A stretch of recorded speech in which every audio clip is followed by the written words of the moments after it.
नमस्कार, मैं सत्यकाम और मेरे साथी अखिलेश। और हम अखिलेश बात कर रहे हैं आरबीआई के जो पूर्व गवर्नर रहे रघुराम राजन और राहुल गांधी की जो वार्ता हुई, इंटरव्यू रहा, उससे जुड़े हुए हमारे प्रश्न हैं आपके लिए। एक दौर रहा जब देश आगे बढ़ रहा था और उसकी जो इकोनॉमिक कंडीशन थी बहुत अच्छे चल रहे थे। एकाएक उर्जित पटेल द्वारा मतलब प्रधानमंत्री द्वारा एक निर्णय लिया गया नोटबंदी।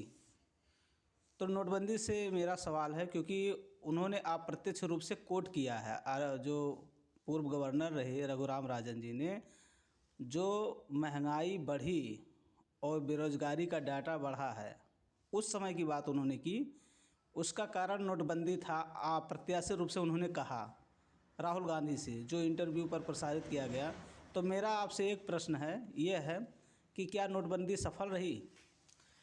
सत्यकाम भाई, नोटबंदी और जीएसटी आज तक इस देश में सफल नहीं रही, लेकिन हिंदुस्तान में सफल मानते हैं हम। हिंदुस्तान में सफल इसलिए है कि हम आप सामान्यतः जीवन जी रहे हैं। जिस समय जो लोगों के अनुमान थे, रघुराम राजन जैसे लोगों के जो अनुमान रहे होंगे कि आज तक सफल नहीं हुआ तो ये होगा वो होगा, ऐसा कुछ हुआ ही नहीं। जो पैनिक करने का बात है, पैनिक वाली कंडीशन है नहीं। अच्छा, बेहतर आप जो आपकी मैं अभी कल की बात कर लूँ, जो उन्होंने बात करी कि इकोनॉमी हमारी जो बढ़ रही थी, इस ग्रोथ जो उसका ग्रोथ रेट था वो कम क्यों है, इसलिए कोविड जिम्मेदार उसके लिए है। नोटबंदी कहीं भी असफल नहीं हुई है, क्योंकि बता दूं मैं आपको, क्योंकि नोटबंदी का जो उद्देश्य था वो मोदी जी ने पूरा कर लिया था। बात मोदी जी की नहीं कर रहा हूँ मैं, कोई प्रधानमंत्री होता वो करता तो उसने पूरा कर लिया है। ये एकदम फैक्ट बता रहा हूँ आपको। पूरा करने का मतलब ये था कि जो पैसे दबा के रखे थे लोगों ने ना, वो बाहर निकल के आए हैं। कम से कम खराब तो हुए लोग आए। अगर कानपुर में गंगा नदी में नोट बहते हुए आपको दिखे हों और न्यूज़ में आया हो सत्यकाम भाई, तो कहीं ना कहीं वो सफल थी।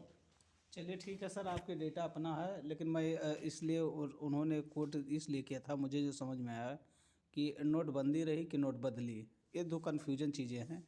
नोटबंदी का मतलब हो गया कि मतलब नोट उसको बंद कर दिया, बदली का मतलब हो गया उसके बदले नया नोट जारी किया गया।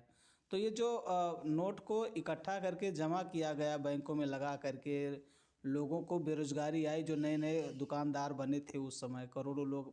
हालांकि आप डेटा जानते हैं, किराना स्टोर से लेकर के मोबाइल शॉप से लेकर के कुछ परचून की दुकानें और सारी दुकानों के माध्यम से करीब 1 करोड़ के आसपास लोग नए बिजनेस में हर साल इंस्टॉल होते हैं। जी हाँ।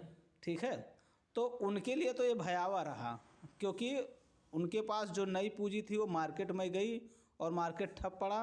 और उसका नुकसान इसलिए दिखाई दिया कि जब हमने नोट 500 के 1000 के नोट जमा कराए और उसके बदले 2000 का नोट लाया गया, आरबीआई के द्वारा ही लाया गया, और 2000 के नोट जब आए, आज वो नोट जो है 2000 के मिल भी नहीं रहे हैं।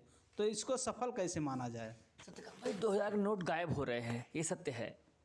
गवर्नमेंट ने सोचा बढ़िया था उस समय, 1000 और 500 के नोट ले रहे थे, और आपको मान लीजिए कि आप एक ईमानदार सामान व्यापारी हैं, आपको अपने पैसे का मूल्य चाहिए, जो आपने रखा हुआ उसका मूल्य चाहिए आपको। तो हो सकता था उस समय उनके पास बैंक में ज़्यादा ना होता, तो आपने 500 के 4 नोट जमा किए, तो आपको दे दिया 2000 का एक नोट। इक्वलिटी आई ना, वो बैलेंस जो इक्वल मनी आपको मिल गई है ना।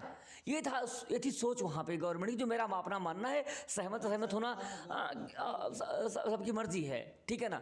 तो आपको मूल्य कम मतलब कहते हैं संसाधन वाली बात हो गई कि उसमें आपने काम कर लिया, ठीक है ना। नोट अब 2000 के नोट लगातार, मुझे लगता है कि जैसे बैंक में जाती है तो बैंक वो भी वापस नहीं करता उसको। सरकार का जो नियति है कि हाँ, घोषित नियति है, हाँ, कि नोट बड़े नोट ना चले, क्योंकि जो ब्लैक मनी स्टोर होती है ना, वो बड़े नोटों से ही होती है। और सरकार को उसी पे अटैक करना था, उसी पर उन्होंने अटैक किया। आप सपोज करिए सत्यकाम भाई, सोचिएगा ज़रा कि कितने 1500 के नोट कितने घरों में रखे रहे होंगे, बक्सों में, अलमारियों में रखे रहे होंगे, जो ब्लैक मनी के रूप में, और निकल के बाहर आए, और नहीं निकले तो ख़त्म हो गए, कूड़ा हो गए, ठीक है ना। तो अच्छा, और रही बात और बंदी और नोट बदली की जो ये सोच है ना, ये हमारी आपकी किसी की हो सकती है।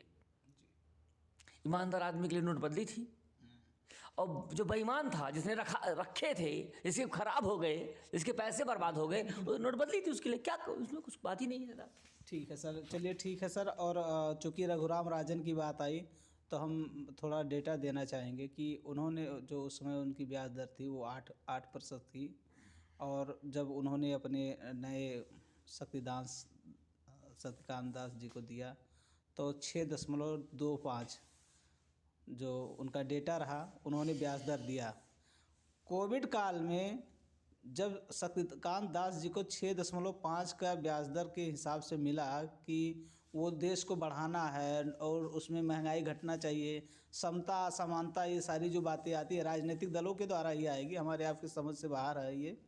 लेकिन फिर कोविड में हमने देखा कि वो घट करके 4% हुई और आज मौके पर 6.25 फिर पहुंची है। तो इस पर क्या कहेंगे आप? सत्यकाम भाई, आप नॉर्मल सी बात है कि कोविड में बड़ी बड़ी अर्थव्यवस्थाएं कोलैप्स कर गई हैं, पूरे ग्लोब की, पूरे यूनिवर्स की बता रहे हैं। तो क्या नई बात आप बता रहे हैं रघुराम राजन जी, या जो भी लोग हों? एक बात मैं बताऊं, रघुराम राजन हो या अखिलेश हो या सत्यकाम या मोदी या अमित शाह, जो कोई, सबका अपना पॉलिटिकल व्यू होता है, समझ रहे हैं? व्यक्तिगत पर्सनल पॉलिटिकल व्यू होता है। तो रघुराम राजन जी का अगर कांग्रेस से मिल रहे हैं तो हो सकता है कांग्रेस प्रो कांग्रेसी हो, भाजपा से मिलने वाले प्रो भाजपा ही होंगे। तो आप जिस विचारधारा से प्रभावित है, बात तो उसी करेंगे ना।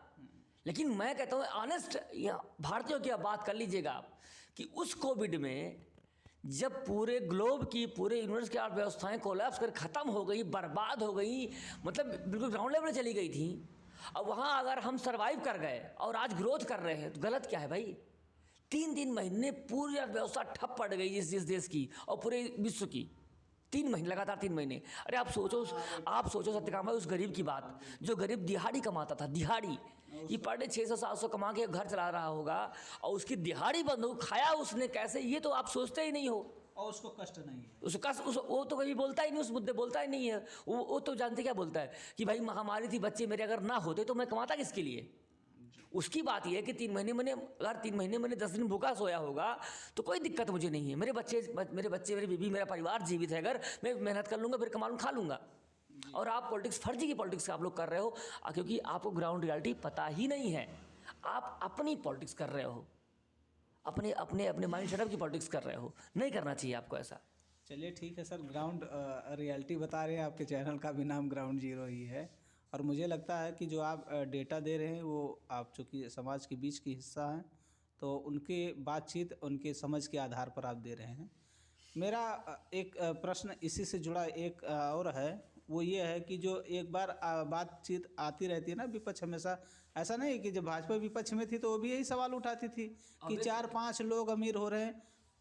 मुझे लगता है इसमें थोड़ा टाटा का सम्मान है, टाटा समूह का, शायद उनको जो है राहुल गांधी हो या आज मौजूदा सत्ता भाजपा की, टाटा समूह का थोड़ा आदर है। तो ये जो टाटा समूह है और अन्य लोगों को व्यक्तिगत बढ़ाया जा रहा है, एक सिनेरियो खींचा जाता है ना कि जो है अपने पूंजीपतियों साथी को दे दिया जा रहा, सारा सामान उनको दिया जा रहा, सारा मार्केट उनको दिया जा रहा, सारे ठेके पट्टे उनको दिए जा रहे हैं। तो इस पर आप क्या कहेंगे? सत्यकाम भाई यार, टाटा की बात अगर कर लें तो हो सकता है उन्होंने बैलेंस कर रखा हो दोनों लोगों को अच्छे से, मुझे नहीं पता, हमारे आपकी जानकारी के बाहर की बातें हैं। लेकिन यार मेरा अपना एक मानना सत्यकाम भाई, मैं ये सोचता हूँ कि अगर मान लीजिए अंबानी की बात कर लो, अंबानी कौन है?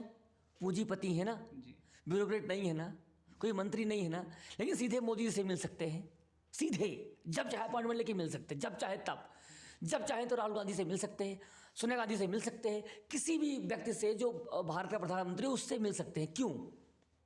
उनकी पहचान जानते हैं क्या है? अंबानी है वो, पूंजीपति हैं वो, तब भी थे, आज भी हैं। मैं आप नहीं मिल पाते ना, नहीं मिल पाते। तो ये पॉलिटिक्स, आपको ओछी पॉलिटिक्स मत करिए। आप भी जब आओगे, कांग्रेस हो, राहुल गांधी अगर आप सवाल उठाते हो, आप भी आओगे ना, प्रधानमंत्री बनोगे, नहीं बनोगे वो तो सपना पूरा होगा नहीं पूरा मुझे नहीं पता उसका। हाँ, जब भी बनोगे आप अंबानी ही रहेंगे, ख़त्म नहीं कर पाएंगे आप उनको आप देश निकाला नहीं कर पाएंगे, उनकी पूंजी, उनका बिजनेस ख़त्म नहीं कर पाएंगे आप। ये फर्जी के आरोप जो लगाते हैं आप जनता को बेवकूफ़ बनाने के लिए, ये मत लगाया करिए। क्योंकि मैं सत्यकाम भाई एज ए कॉमन इंडियन, मेरा मानना ये है कि वो किसी भी सरकार कोई भी सरकार बनेगी, कोई भी सरकार आएगी, वो पूंजीपति लक्ष्मी मित्तल, अंबानी या टाटा या बिरला जो रहेंगे वही, और आपको फंडिंग करते रहेंगे। चलिए ठीक है सर, मेरा अंतिम प्रश्न है और रघुराम राजन से ही जुड़ा हुआ। उन्होंने एक शब्द कहा कि भारत में भी जो अमीर लॉबी है, जिसको बोला जाता है कारपोरेट घराना, ये इसका बढ़ना कोई गलत नहीं है। जी उन्होंने साफ साफ कहा। बस हमारा प्रयास, मतलब उन्होंने राहुल गांधी के इंटरव्यू का हम कोट कर रहे हैं, हमारा प्रयास ये होना चाहिए कि मध्यम वर्ग और जो निम्न वर्ग है उसकी आय को कैसे बढ़ाएं, ये सबसे बड़ा प्रश्न था। उस पर थोड़ा आप बोलिए। अच्छा, आय को बढ़ाने के अगर कोई नीति बनाएंगे आप तो बढ़ जाएगी, क्योंकि आपको ये करना ही नहीं है, आपको तो वोट बैंक की पॉलिटिक्स करनी है।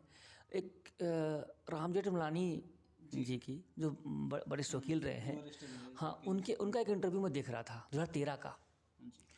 उन्होंने इंटरव्यू में कहा ना कि भारत गरीब देश नहीं है जो पूरे विश्व में प्रचारित है, गरीब देश है, ऐसा नहीं है। हम बड़े अमीर देश हैं, लेकिन यहाँ के नेता बड़े भ्रष्ट हैं, बहुत चोर हैं, साफ साफ कहा था चोर हैं।